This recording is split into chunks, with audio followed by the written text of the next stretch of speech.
Thank you. Chair now recognizes the gentlelady from California, Ms. Barragán, for 5 minutes for your questions. Well, thank you, Mr. Chairman. I think this is an important hearing, but I have to say I'm extremely disappointed that it would be held in conflict with a classified briefing in which they're talking about possible military strikes and a war that we would get into. So it's just shocking to me that that would be done.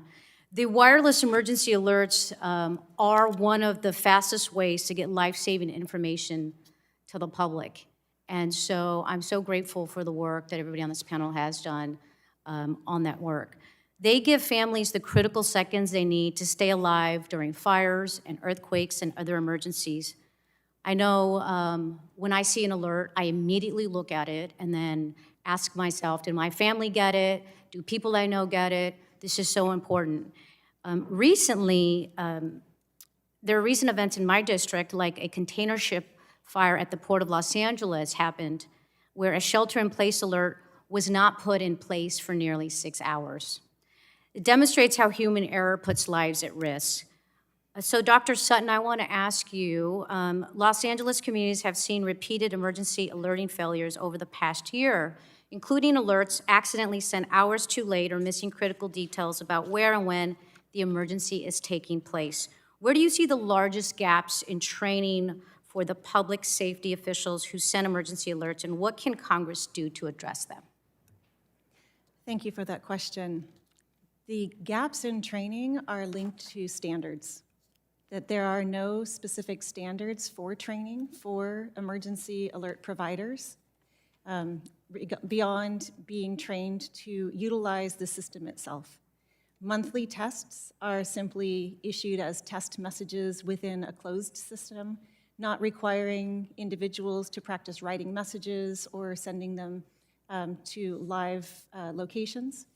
Training would significantly improve, but the standards need to be set requiring authorized alerting providers to take additional training on how to write complete and actionable messages, and currently those things do not exist.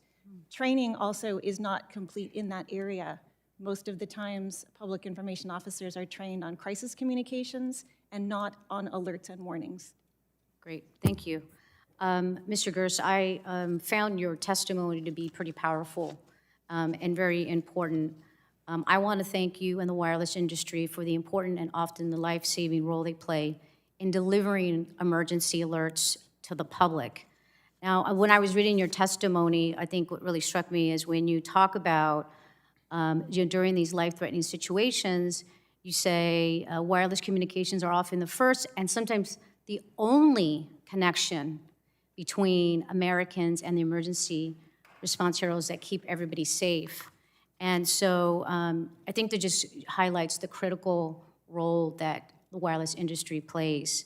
You also write in your testimony about how the wireless industry works to ensure that all Americans can get access to critical information when help is needed the most. And I think the critical word there is all Americans. I think about people like my mom. I think about people like neighbors that I know who may not have English as a first language. And making sure that people in my district that speak Korean and Tagalog and Vietnamese also can get those emergency alerts. You would agree they too should be able to receive these wireless emergency alerts in a language they can understand, yes? Absolutely. Well, thank you. The FCC recently published a rule on December 10th, 2025. It's called the Wireless Emergency Alerts in the Emergency Alert System. The summary talks about the implementation of parameters for multilingual wireless emergency alerts. It states in here it's requiring commercial mobile service providers who participate in WIA to support multilingual templates for the most commonly issued and most time-sensitive types of alerts in English, the next 13 most commonly spoken languages in the United States, and American Sign Language. Mr. Gers, I think this is progress. I think this is real progress. It's why I worked with the Congressional Hispanic Caucus.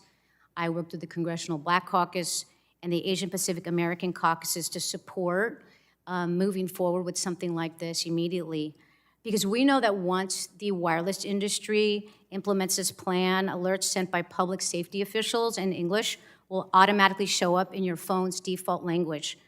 The innovation will save lives. Mr. Gross, will you commit on behalf of CTIA that a wireless industry representative will meet with me in my office to discuss how the industry will implement the FCC's 30-month plan to ensure that wireless emergency alerts reach all Americans, as you say, including my constituents who don't speak English?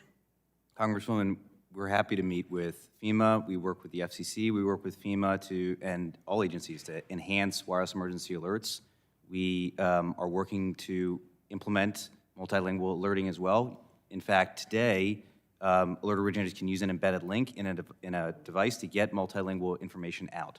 So in the meantime, we encourage alert originators to do that so they can get the information they need to the communities they serve. But we were happy to meet with government officials on this issue. Great. I look forward to hearing about the wireless plan done in 30 months. Thank you.